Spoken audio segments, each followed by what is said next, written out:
러시아 군용기 5대가 3시간여 동안 한국 방공식별구역을 침범했습니다. 특히 러시아 군용기는 독도 영공을 도찰해 침범했는데 타국 군용기가 우리 영공을 침범한 것은 처음입니다. 우리 군은 전투기를 출격시켜 360여 발을 경고 사격했습니다. 중국과 러시아가 우리 방공식별구역에서 합동 군사훈련을 한 것은 처음이어서 두 나라의 의도가 주목됩니다. 미중 한일 간의 갈등 상황과 연관되어 있는 것인지 전문가 의견 들어봅니다. 김정은 북한 국무위원장이 새로 건조한 잠수함을 실찰했다고 조선중앙통신이 보도했습니다. SLBM 장착이 가능한 신형 잠수함일 것이라는 분석이 나오는데 북한의 공개 이유 분석합니다. 액체 괴물로 불리며 어린이들에게 큰 인기를 끌고 있는 슬라임 제품 일부와 부재료에서 환경 호르몬 등 각종 유해 물질이 기준치를 초과해 검출됐습니다. 1년 중 가장 덥다는 대서인 오늘 푹푹 찌는 찜통더위가 기승을 부렸습니다. 속초가 36.1도까지 치솟는 등 전국 대부분 지역이 올해 최고 기온을 경신하며 폭염특보가 확대됐습니다.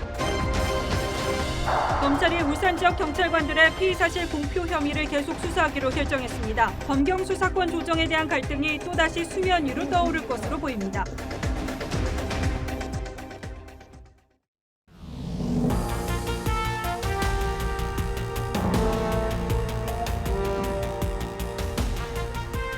여러분 안녕하십니까? 뉴스9의 신동욱입니다. 오늘 오전 한반도 주변 바다에서 위험천만한 일이 벌어졌습니다. 중국과 러시아 전략폭격기 4대와 조기 경보기 1대가 우리 방공식별구역에 무단 진입했고 러시아 군용기는 2차례나 독도 영공을 침범했습니다. 우리 공군도 전투기를 긴급 대응 출격시켜 360발의 경고 사격을 가하는 일촉즉발의 상황까지 벌어졌는데 러시아 군용기는 낮 1시쯤 다시 우리 방공식별구역을 무단으로 침입해서 30분가량 마치 제 집처럼 휘젓고 다니다 돌아갔습니다. 이런 일은 6.25 정전협정 이후 처음 벌어진 일입니다. 먼저 러시아 군용기가 독도 영공을 침범한 그 긴박했던 순간을 박재훈 기자가 설명해 드리겠습니다. 조기 경보 통제기인 러시아 군용기 A-50은 오늘 오전 9시 1분 한국 방공식별구역인 카디지에 진입해 8분 뒤인 9시 9분 독도의 동쪽 영공을 침범했습니다.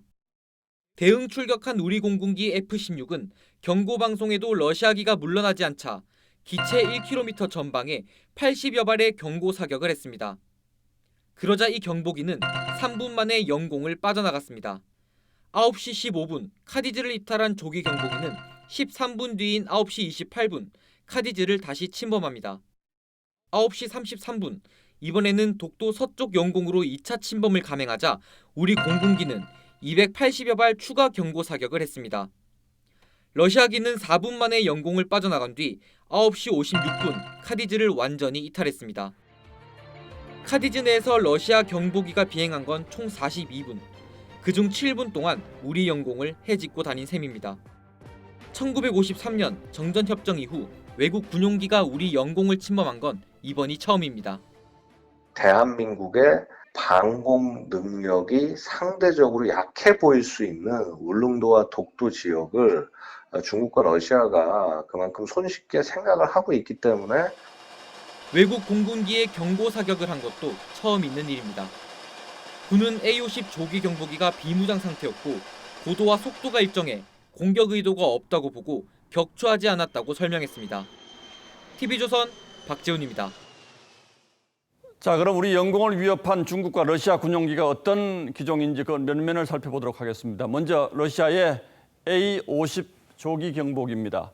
목표물 5, 60개를 추적해서 전투기에 전달하는 능력을 갖추고 있는 데다 공중 급유 기능까지 갖춰서 그야말로 하늘의 전투 지휘소라고 할 수 있습니다. 이 A-50과 함께 카디즈를 침범한 러시아의 Tu-95는 항속 거리가 15,000km나 되고 핵 공격 능력까지 갖춘 전략 폭격기입니다. 러시아와 합동훈련을 벌인 중국의 폭격기 H-6도 장거리 비행 능력을 바탕으로 중국 인접 해상에서 무력 시위를 벌일 때 자주 등장하곤 했죠. 이처럼 중국과 러시아의 핵심 군용기들이 합동으로 우리 하늘을 3시간 넘게 들락날락한 것은 상당히 이례적인 일인데 이 3시간 동안 무슨 일이 있었는지 이정현 기자가 보도합니다. 중국 폭격기 2대가 이어도 서북쪽에서 카디즈로 들어온 시각은 오전 6시 44분. 30분 뒤인 7시 14분에 이탈했던 폭격기는 7시 49분 포항 동쪽 지점에서 다시 카디즈로 들어왔고 8시 20분 울릉도와 독도 사이를 통과해 NLL 북쪽으로 빠져나갔습니다. 여기서 러시아 폭격기 2대와 합류해 기수를 다시 남쪽으로 돌렸고 8시 40분에 카디즈로 함께 넘어옵니다. 독도 영공을 침범했던 러시아 조기 경보기가 빠져나간 9시 56분까지 우리 방공 식별구역은 3시간 12분 동안이나 적국의 폭격기가 휘젓고 다녔습니다. 이들 구역 중엔 일본 방공 식별구역인 자디즈와 겹치는 곳도 있습니다. 중러의 도발은 한미일 안보협력 고리가 느슨해진 틈에 군사연대를 과시한 거란 분석이 나옵니다. 우리의 카디즈에서 연합훈련을 한다는 것은 앞으로도 한미일 안보협력에 대응한 중로의 공세가 더욱 강화될 것을 의미한다고. 특히 존 볼턴 백악관 국가안보보좌관이 방한한 시점에 군사 도발이어서 북한은 물론 이란과 대만 이슈 등에서 대립하고 있는 미국에 경고 메시지를 보낸 거란 해석도 나옵니다. TV조선 이정현입니다. 청와대는 정의용 안보실장 명의의 항의 서한을 러시아에 보내 이런 일이 다시 일어날 경우 훨씬 더 강력한 조치를 취하게 될 것이라고 강조했습니다. 하지만 러시아는 독도 영공 침범 사실을 부인하며 오히려 한국 전투기로부터 위협을 당했다고 주장했습니다. 중국도 입을 맞춘 듯 비슷하게 발뺌했습니다. 그런데 일본의 반응이 더 기가 막힙니다. 일본 땅인 독도 영공에서 왜 한국 전투기가 사격을 했냐며 오히려 우리에게 항의해 왔습니다. 이어서 김미선 기자입니다. 러시아 국방부는 성명을 통해 한국 영공을 침범하지 않았다며 오히려 한국 전투기가 러시아 군용기를 위협했다고 주장했습니다. 중국도 카디즈는 한국 영공이 아니라고 주장했습니다. 非常清楚，其实之前我们也都知道，防空识别区呢不是领空，各国依据国际法享有飞越自由。那么你刚才韩国记者关心的这个， 일본은 러시아 폭격기의 자디즈 침범에 자위대기가 대응한 사실을 공개하면서 자기 땅이라고 주장하는 독도에서 우리軍경고 사격을 한 것을 문제 삼았습니다. ロシア、韓国、ソルトに対し外交ルートで厳重な抗議をし、再発防止を強く求めたところであります。 정부는 막심 볼코프 주한 러시아 대사 대리를 외교부 청사로 초치해 영공 침범은 국제 규범에 배치된다며 깊은 유감을 표했습니다. 하지만 자유한국당은 바다에 이어 하늘까지 뚫렸다며 현 정부의 안보관이 대한민국을 무장 해제시켰다고 주장했습니다. 대규모 한미 연합훈련이 사실상 중단된 상황에서 한미 안보 공조에 생긴 균열이 주변국 도발로 이어질 것이란 우려도 나오고 있습니다. TV조선 김미선입니다. 예, 그럼 지금부터는 군사 전문 기자인 조선일보 유영원 논설위원과 얘기를 좀 나눠보도록 하겠습니다. 자, 어서 오십시오. 네, 안녕하세요. 예, 뭐 군사 분야 기사를 많이 쓰시지만 오늘 많이 놀랐겠어요? 이런 일 처음인 거죠? 그러니까 영공에까지 들어온 거는? 그렇습니다. 사실 오늘 초유일이 3개가 한꺼번에 벌어졌어요. 예. 예, 타국 군용기가 우리 영공을 침범한 것도 처음이고요. 예. 그리고 중국과 러시아의 군용기들이 같이 연합으로 예. 우리 방공식별 구역을 진입한 것도 처음이고요. 예. 또 이에 대응해서 우리 영공 침범에 대응해서 우리 전투기가 타국 군용기에 대해서 경고 사격을 한 것도 처음입니다. 자, 그런데 물론 뭐 같이 영공을 침범한 것도 초유의 일입니다만은 제 기억으로는 중국과 러시아가 이 항공 분야에서 합동훈련한 것도 상당히 이례적인 것 같은데 이거는 왜 이런 훈련을 했다고 보시는지요? 네, 러시아 국방부가 예. 조금 전에 이제 중요한 발표를 했는데 예. 그 중국과 러시아 군용기가 처음으로 아시아 태평양 지역에서 장거리 초계 비행 훈련을 했다고 했습니다. 아, 그러니까 지금까지는 이런 일이 없었다는 그러니까 거죠? 처음으로 했다는 걸 예. 러시아도 인정을 한 것이죠. 예. 그리고 이게 또 의미가 있는 것이 처음이라고 그랬단 말이죠. 예. 그러니까 앞으로도 이러한 그 연합 비행 훈련을 할 가능성이 많다는 것이죠. 아, 그런 점을 또 우리가 유의해서 봐야 됩니다. 자, 그런데 그동안은 한 번도 이런 걸 하지 않고 있다가 지금 네. 이 시점에서 왜 갑자기 합동훈련을 하고 네. 또 이런 게 처음이다라고 공개적으로 즉각 밝히기까지 하는 거는 왜 그렇다고 보시는지요? 네. 뭐 다시는 얘기지만 한미일 안보 협력에 대해서 예. 중국과 러시아는 계속 견제를 해왔습니다. 예. 그리고 미국은 최근에 인도 태평양 전략을 강조하지 않습니까? 예. 이에 대해서 이제 중국과 러시아가 연합 전선을 펴면서 예. 이를 이제 견제하려는 움직임을 보여왔는데 예. 마침 지금 한미일의 그 삼각 안보 협력 체제 중에 특히 한일 간의 지금 갈등이 골이 깊어지고 있죠. 작년 말에 그 일본 초계기 레이더 조준 논란을 시작으로 최근에 이제 일본의 경제 보복에 따른 갈등 그리고 최근에 이제 지소미아 이거를 뭐 파기하느니 많은 이런 얘기까지 이어지면서 한일 간의 틈이 생겼고 한일 간에 결국 틈이 생긴 거 아니겠습니까? 이 틈을 결국 노리고 중국과 러시아가 이런 모습을 보이는 것이 아니냐. 그리고 또 지난달에 이제 중국과 러시아 정상회담이 있었습니다. 그때 아주 그 긴밀한 밀월 관계를 과시했는데 그런 연장선상에서 이번 비행이 있었던 걸로 보여집니다.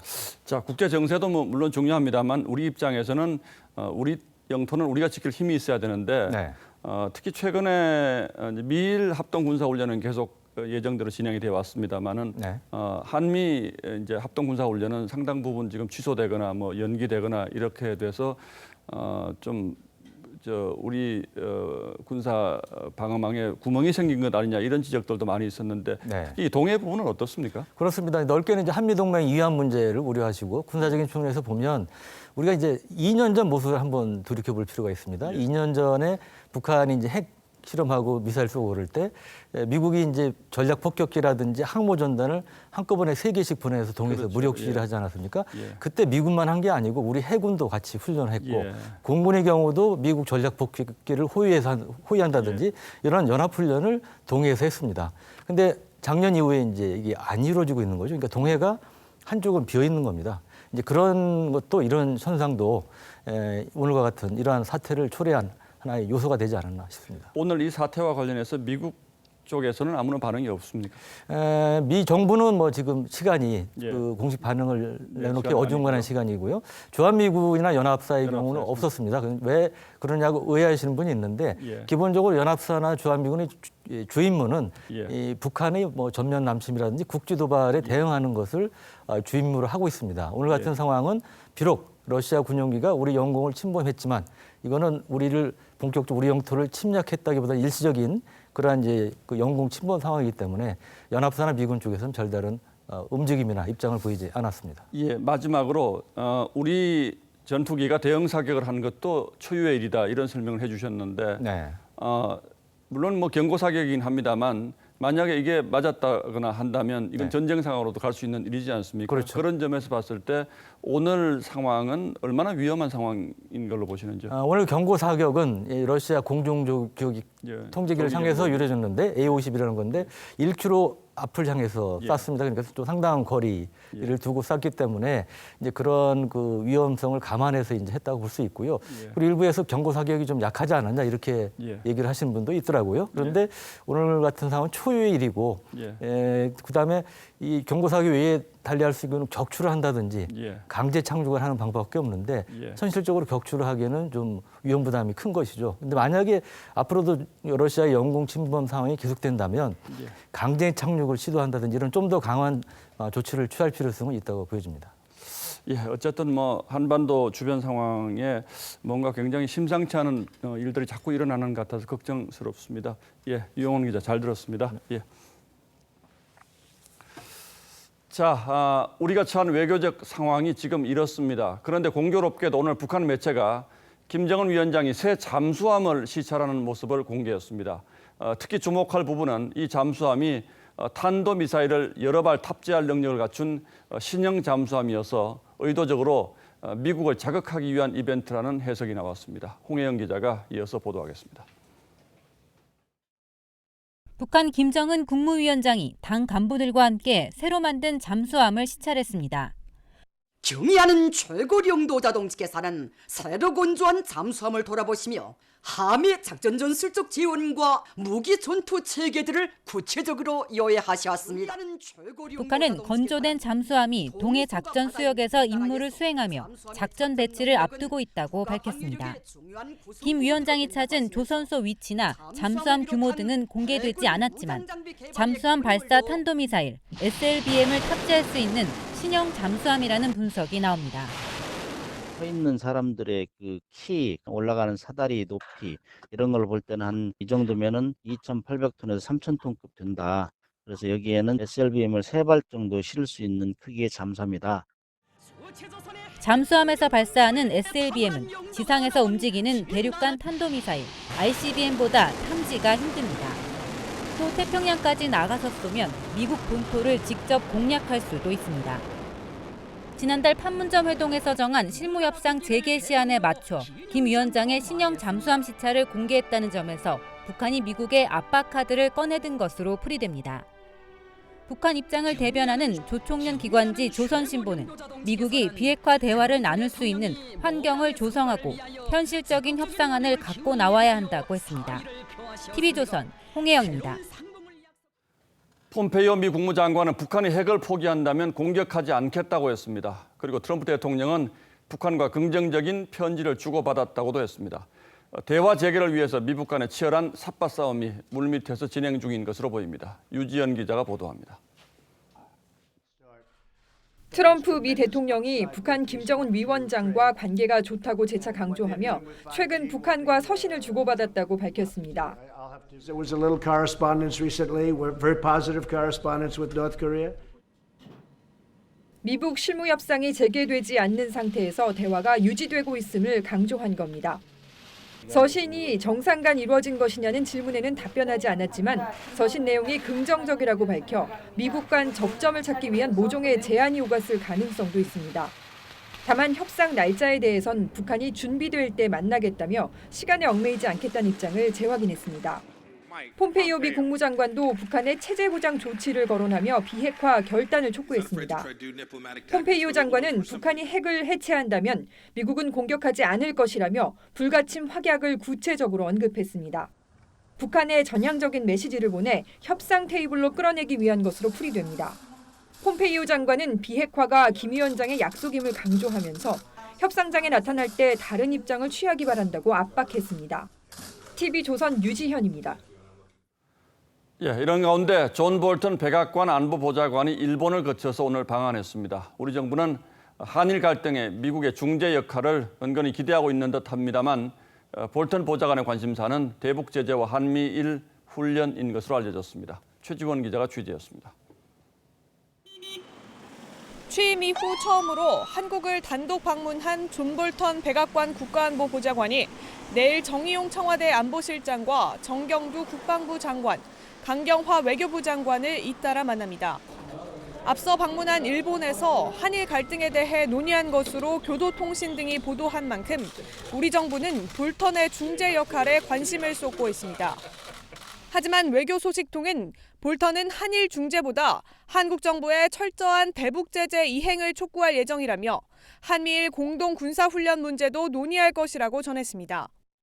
북한 비핵화를 비롯해 미국의 이해와 맞닿은 의제들이 줄을 이룰 거라는 겁니다. 한일 군사정보보호협정 폐기 가능성을 언급한 청와대에 대해 모종의 경고성 언급이 있을 거란 관측도 나옵니다. 다만 일본이 추가적인 무역 규제 조치를 준비 중인 시점이어서 규모와 시기에 대해 억제 효과가 있을 것으로 정부는 기대하고 있습니다. 장기적인 미국 설득 카드로 호르무즈 해협 파병 등을 정부가 내부 검토 중인데 민간 선박 호송 임무를 맡을 수 있는 4,400톤급 한국형 구축함 등의 수량이 부족해 여러 대안을 고심 중인 것으로 전해집니다. TV조선 최주원입니다.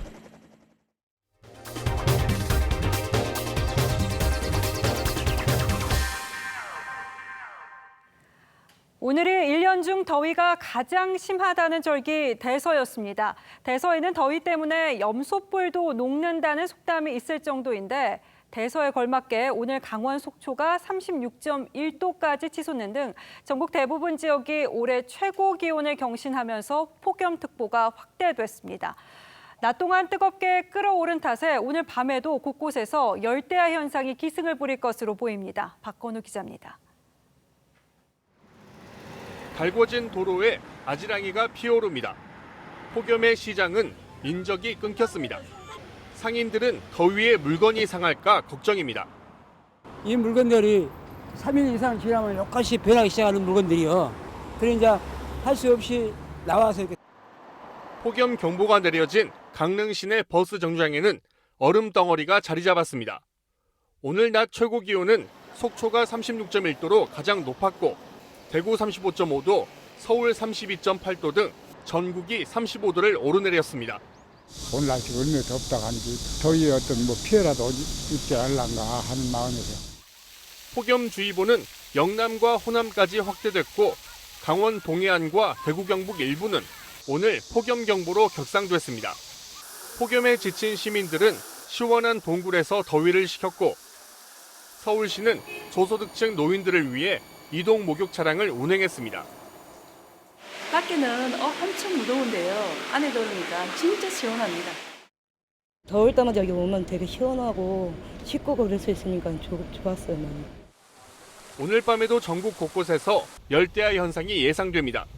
이번 폭염은 모레쯤 장마 전선이 북상하면 한풀 꺾일 전망입니다. TV조선 박건우입니다. 만취 상태에서 택시 기사를 폭행한 뒤 운전대를 빼앗아 달아나려고 한 주한미군이 결국 테이저건을 맞고 경찰에 체포됐습니다. 임서인 기자입니다. 정지해 있던 택시가 갑자기 움직이자 한 남성이 택시에 필사적으로 매달립니다. 택시는 도로 위에 놓여 있던 쓰레기 더미와 부딪힌 뒤 멈춰서고 곧이어 출동한 경찰이 테이저건을 발사합니다. 미치면서 도망가려고 하는 거를 테이저건을 쏴가지고 금발을 했다고. 테이저건을 맞은 건 주한미군 이사단 소속 21살 A 이병이었습니다. 지난 20일 새벽 술에 취한 A 이병은 서 있던 택시가 문을 열지 않자 계속 택시 문을 두드린 끝에 탑승했습니다. 하지만 택시기사가 운행을 거부하자 주먹으로 기사의 얼굴을 여러 차례 때렸습니다. 기사가 차 열쇠를 뽑은 뒤 빠져나와 경찰에 신고하는 사이 A병은 운전석으로 이동해 내리막길에서 직접 운전을 시도하다 소화전을 들이받고 나서 멈춰섰습니다. A병이 택시를 몰고 충돌한 소화전입니다. 소화전이 크게 흔들리면서 이렇게 아래쪽 경계석에 떨어져 나갔습니다. 경찰은 달아나려던 A병을 테이저건으로 제압해 붙잡았지만 주한미군 지휘협정에 따라 A병을 미군에 넘겼습니다. TV조선 임서인입니다. 어제 삼척에서 밭일을 하러 가다 전복 사고가 난 승합차에 탔던 외국인 9명은 모두 불법 체류자였습니다. 이 가운데 3명은 강제 추방이 두려워서인지 사고가 나자마자 치료도 받지 않고 잠적했습니다. 농촌에는 노인만 남아 외국인 없이는 농사를 지을 수 없으니 불법 고용이 비일비재한 건데 이승훈 기자가 우리 농어촌에서 나오는 목소리를 들어봤습니다. 근로자들이 홍밭에서 잡초를 뽑습니다. 모두 외국인입니다. 토마토 농장에도 외국인 근로자뿐입니다. 힘들고 이제 또 덥고 지저분하고 하니까 내국인은 일 안 하고 없으면 일이 안 되죠. 국내 농촌 인력 대부분이 60대 이상 노인이라 농민들은 젊은 외국인 근로자를 선호합니다. 연령대가 한 60대 넘어 이제 이런 분들 오는데 이제 그분들이 와서 할 수 있는 일은 또 이제 한계가 있고. 어촌도 외국인 근로자가 아니면 선원을 구하기 어렵습니다. 젊은 사람들이 이제 배를 안 타려 하니까 이게 어쩔 수 없습니다. 그러니까 그걸 대체하려고 이제 외국 사람들을 많이 쓰게 돼. 외국인 근로자가 늘면서 불법 고용 문제도 불거지고 있습니다. 불법 체류자에게 일감을 알선하는 무등록 업체도 생겼습니다. 외국인 인력을 하는 업체들이 한 2개 업체가 들어와 있어요. 불법 체류죠. 안 가고 일을 하고 있는 거죠. 삼척 교통사고에서 다친 외국인들도 불법 체류자였습니다. เข้ามาท่องเที่ยวแล้วก็โดดวีซ่าเข้ามาทำงานซื้อตั๋วเครื่องบินมาเองแล้วก็มาทำงานอาราไบที่นี่ 지난해 외국인 불법 체류자는 35만 5천여 명으로 1년 만에 40%가 늘었습니다. TV조선 이승훈입니다.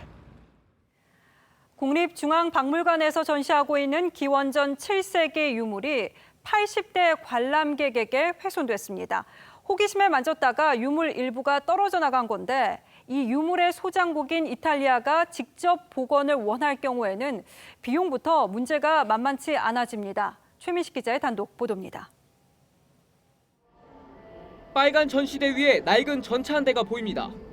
로마 이전 고대 국가인 에트루리아에서 기원전 7세기 무렵 만든 것으로 추정됩니다.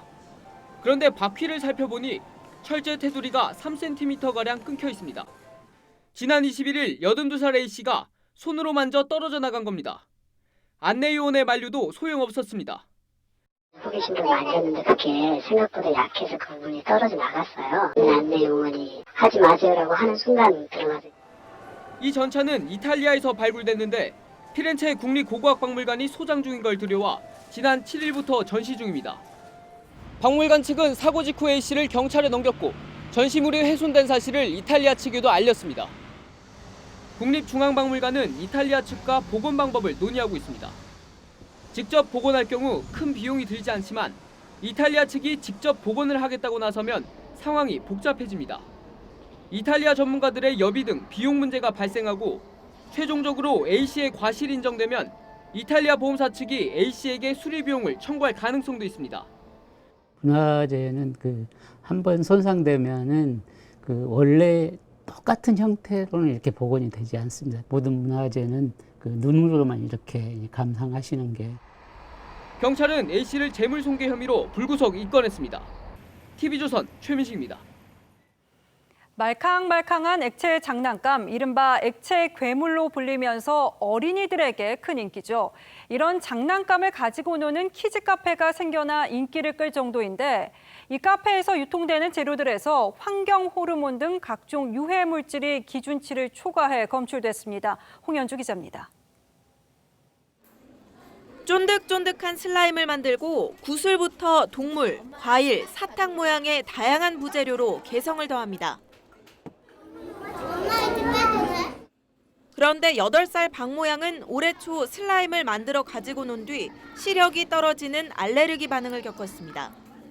손을 안 씻고 눈을 좀 비볐어요. 엄마 얼굴이 잘 안 보인다고 그래서 이걸 어떻게 해야 되나 이러다가 어린이들에게 슬라임 카페가 큰 인기를 끌고 있지만 건강을 해칠 수 있는 재료들이 상당한 것으로 드러났습니다.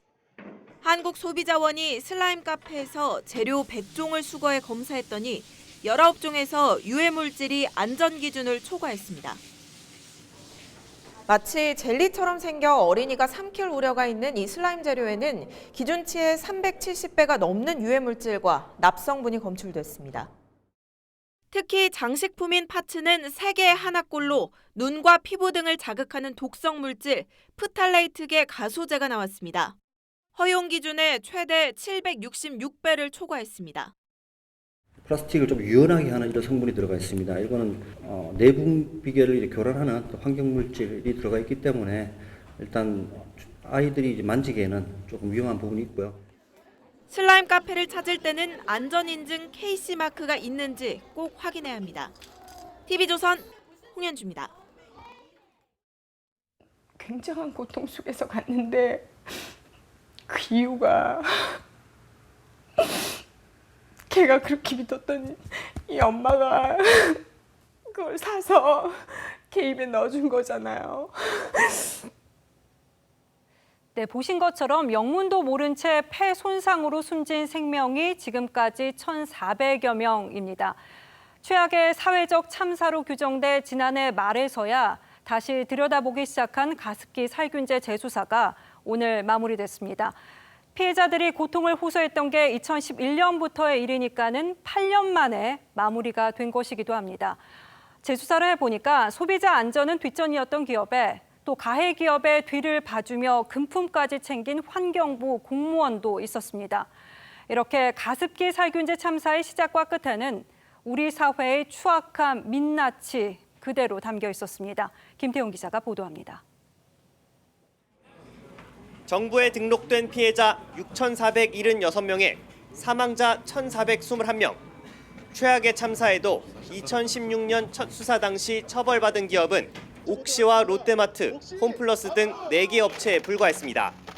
문제에 화학 원료가 쓰이는 줄 몰랐다는 제조업체의 변명과 인과관계 규명 작업 미비로 수사망을 벗어났던 겁니다. 동물 실험에서는 안 나왔지만 어떤 사람한테는 피해자가 나왔기 때문에 결국은 얘도 맞는 거죠. 하지만 지난해 말 사회적 참사 특별조사위원회의 직권조사 결정으로 재개된 검찰 재수사 결과는 달랐습니다.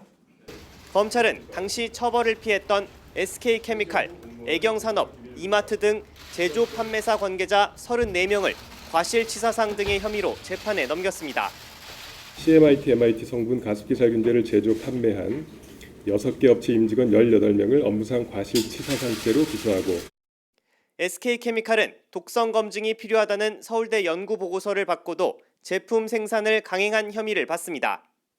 유통에만 관여했다고 주장해온 애경산업은 수사가 본격화되자 조직적으로 증거 자료를 숨기거나 폐기했다는 게 검찰 수사 결과입니다. 애경산업의 경우 환경부 공무원을 금품으로 매수해 국정감사 예상 질의응답 자료까지 넘겨받은 것으로 검찰은 보고 있습니다. 가습기 살균제 사태가 불거진 지 8년 만에 재개된 검찰의 두 번째 수사도 끝이 났지만 피해자들의 아픔은 현재 진행형입니다. TV조선 김태훈입니다. 사립유치원단체 한국유치원총연합회 한유총의 해산 절차가 잠정 중단됩니다. 교육청의 설립허가 취소 결정에 대해 법원이 공공복리에 미치는 영향이 적다며 제동을 건 겁니다. 이유진 기자입니다. 한국유치원총연합회가 법인으로서 효력을 당분간 유지하게 됐습니다. 한유총이 설립 취소 결정을 중지시켜 달라며 법원에는 집행정지 신청이 받아들여진 겁니다. 법인 활동을 재개하게 된 것뿐이고 교육부 또는 교육청과 대화를 통해서 이 문제를 해결하고 싶다. 앞서 서울시교육청은 지난 3월 한유총의 개학 연기 사태를 계기로 사단법인 설립 허가를 취소한 바 있습니다. 이후 한유총이 행정소송으로 맞서면서 법적 다툼을 벌여왔는데 행정법원의 판단으로 해산 절차에 제동이 걸린 겁니다. 재판부는 한유총에 생길 회복하기 어려운 피해를 막을 필요가 있고 이것이 공공복리에 중대한 영향을 미칠 우려가 없다고 판단했습니다. 서울시교육청은 한유총의 해산 절차가 잠정 중단된 것에 아쉬움을 표했습니다. 본안의 소송에서 저희가 취소 처분한 거에 대해서 좀 의견을 제시를 할 예정입니다.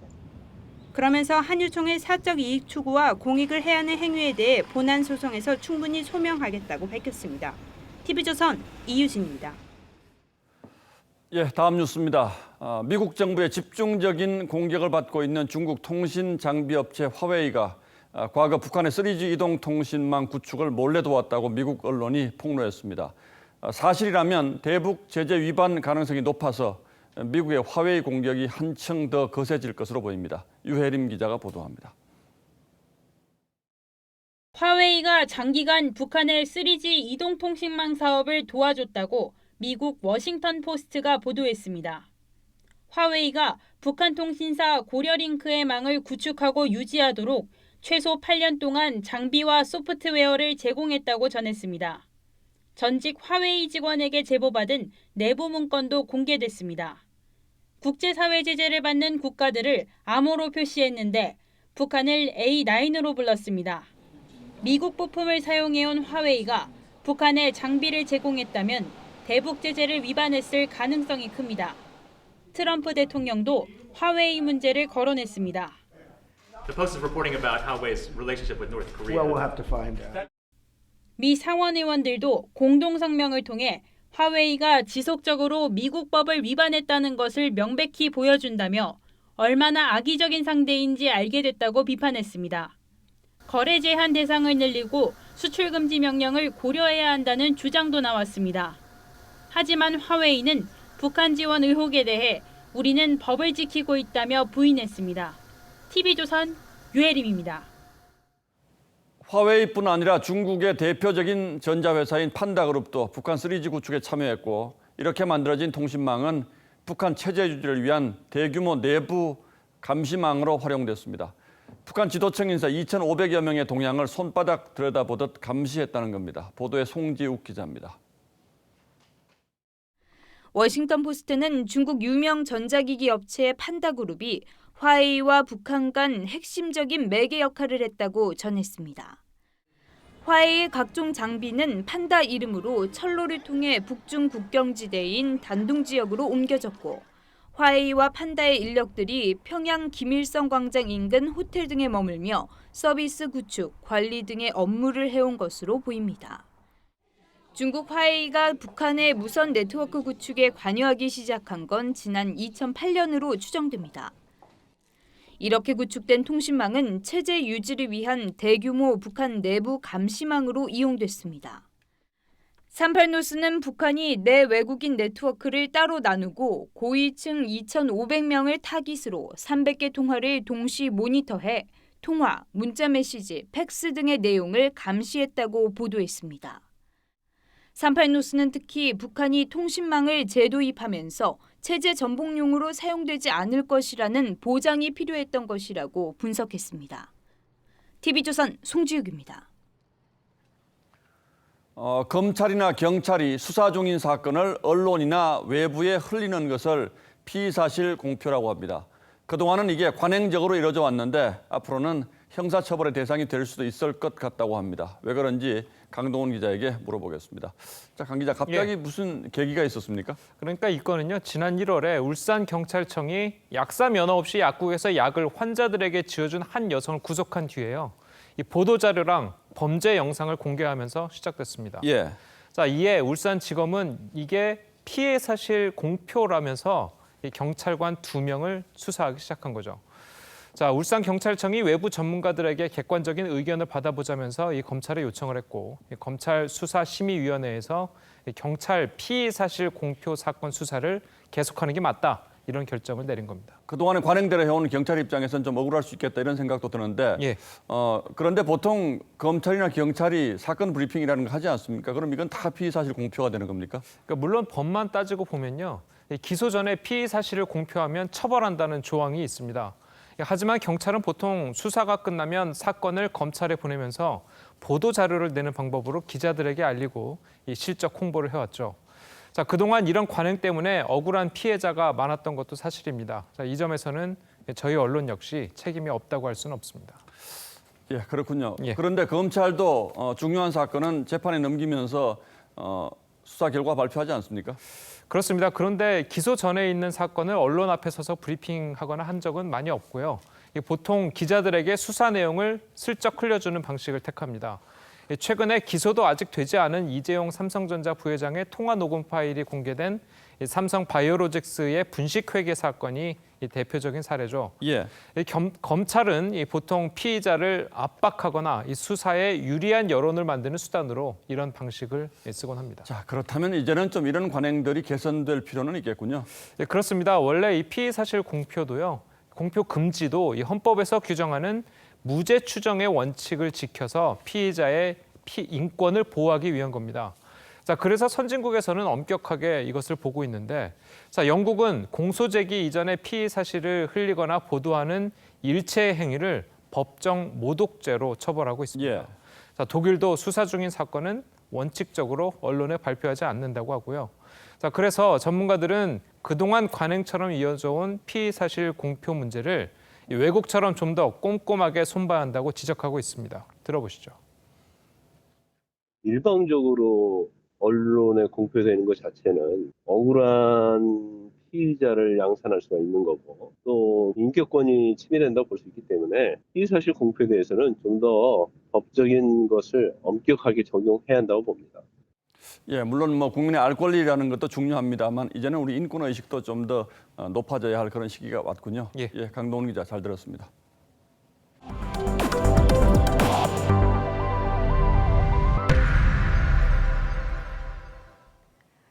현재 기업에서의 정년은 만 60세죠. 그런데 고령 어르신의 65%는 정년 나이보다 13년은 더 일하고 싶어하는 것으로 조사됐습니다. 일을 해야 하는 가장 큰 이유는 노후 불안, 즉 경제적 이유가 가장 컸습니다. 송병철 기자입니다. 서울 탑골공원에 어르신들이 모여 시간을 보냅니다. 가능한 한 계속 일을 하고 싶다고 어르신들은 입을 모읍니다. 노동이 돌아가지고 해야 되는데 왜 해야 되냐면 우리는 누가 마음이 빨리 먹고 실제 통계청 조사 결과 55에서 79살 고령층 인구 가운데 장래에 일하기를 희망하는 사람은 65%에 달했습니다. 생활비 마련이 가장 큰 이유입니다. 내가 이렇게 돌아다니면서 술도 먹고 어떻게 구경도 다니고 하려면 용돈이 필요하잖아요. 그래서 이거 지난 1년 동안 연금을 받은 고령층은 전체의 절반도 안 됐고 연금 수령자 67%는 월 50만 원도 못 받는 것으로 나타났습니다. 기초생활보상 대상자에게 주는 생계급여 51만 원에도 못 미치는 수준입니다. 이 때문에 희망 은퇴 연령도 법정 정년보다 13년이나 많은 평균 73살로 조사됐습니다. 75에서 79살 고령자들은 82살까지 일하고 싶다고 했습니다. 노년층은 노년층대로 여러 가지 이 자기가 노후를 갖다 보장받지 못하기 때문에 또 삶이 악화되기 때문에 일하고 싶어하는 어르신들이 늘면서 고령층 고용률은 55.9%로 1년 전보다 0.7%포인트 높아졌고 실업률 역시 2.6%로 0.3%포인트 상승했습니다. TV조선 송병철입니다.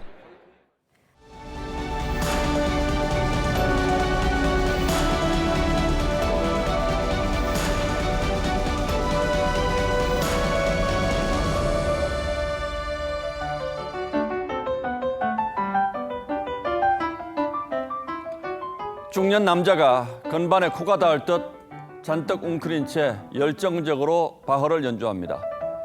피아노의 제임스 딘으로 불렸던 천재 피아니스트 글렌 굴드의 녹음 장면입니다. 그는 따뜻한 물에 손을 20분쯤 담그고 난 뒤 이 접이식 의자에 앉아야만 연주를 시작했습니다. 의자와 함께 온갖 약병이 가득 담긴 가방을 들고 다녔습니다.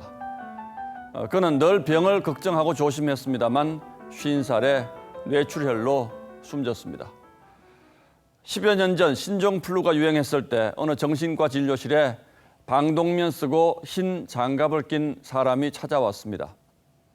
그는 가족을 모아놓고 신종플루 감염 예방 교육을 수십 번이나 했다고 했습니다. 집에 멸균 소독기를 들여놓고 밥도 살균한 식기에 먹었습니다. 극단적인 경우이긴 합니다만 건강 염려증은 이미 낯선 이름이 아닙니다. 우리 기대 수명이 82.7세로 일본 다음으로 길다는 OECD 통계가 나왔습니다. 질병 사망률과 비만 인구도 OECD 평균보다는 훨씬 낮습니다. 그런데 정작 자기가 건강하다고 생각하는 사람은 OECD에서 가장 적은 3세 1명꼴입니다. 미국, 캐나다, 호주, 뉴질랜드 사람 19이 스스로 건강하다고 믿는 것과 비교하면 아주 비관적입니다. 그래서 1인당 병원 외래 진료 횟수도 한 해 17건으로 10수년째 1위를 달리고 있습니다. 영국 파이낸셜 타임스가 한국인의 장수 비결은 김치와 건강 염려증이라고 핏골만도 하죠. 우리는 의학, 건강 정보의 홍수 속에 삽니다. 사람들이 만나기만 하면 병, 건강 이야기가 빠지지 않죠. 우리처럼 독특한 종합 건강검진 방식이 번창하는 나라도 없을 겁니다. 덕분에 병을 일찍 발견하기도 합니다만 마음 편하게 사는 것보다 좋은 건강 비결이 또 있겠습니까? 하버드 의대 연구팀이 1938년 하버드 재학생 300명을 선정해서 60년 넘게 인생 행로를 추적했습니다. 그리고는 이런 결론을 내렸습니다. 고통과 노화를 이해하고 받아들이는 성숙한 자세, 그리고 친밀한 인간관계가 건강하고 행복한 삶을 유지해준다. 눈 어둡고 몸 굳어서 발톱 깎기가 전쟁과 평화처럼 파란만장한 것이 노년이라고 합니다만 늙는 것을 생로병사의 당연한 이치로 받아들이는 것이 건강한 노년의 비결이라면 비결일 겁니다. 7월 23일 앵커의 시선은 걱정도 병이었습니다. 푹푹 찌는 찜통더위에 몸도 마음도 많이 지치시죠? 오늘 속초가 36도까지 치솟은 만큼 동해안과 경북 지역은 폭염경보로 강화됐고요. 그 밖에 전국 대부분 지역에도 폭염특보가 내려져 있습니다. 이번 더위 내일까지만 버티시면 며칠 동안은 좀 수그러들겠습니다. 모레부터 장맛비가 오기 때문인데요. 목, 금, 토요일까지 이어지겠고 올여름 마지막 장맛비가 되겠습니다. 이때는 중부 지역에서도 비가 꽤 올 것으로 보이니까요. 미리 대비하시면 좋겠습니다. 그 전까지는 더위가 밤낮을 가리지 않겠습니다. 오늘 밤에는 서울에서도 열대야 현상이 나타나겠고요. 내일 한낮에는 오늘만큼 덥겠습니다. 대구가 35도까지 치솟겠고요. 서울은 32도를 가리키겠습니다. 이렇게 높은 기온에 내일도 곳곳에 소나기가 내려서 불쾌지수가 상당하겠습니다. 마음의 여유를 갖고 하루를 보내시면 좋겠습니다. 날씨였습니다. 화요일 뉴스9은 여기서 모두 마치겠습니다. 네, 시청해주신 여러분 고맙습니다.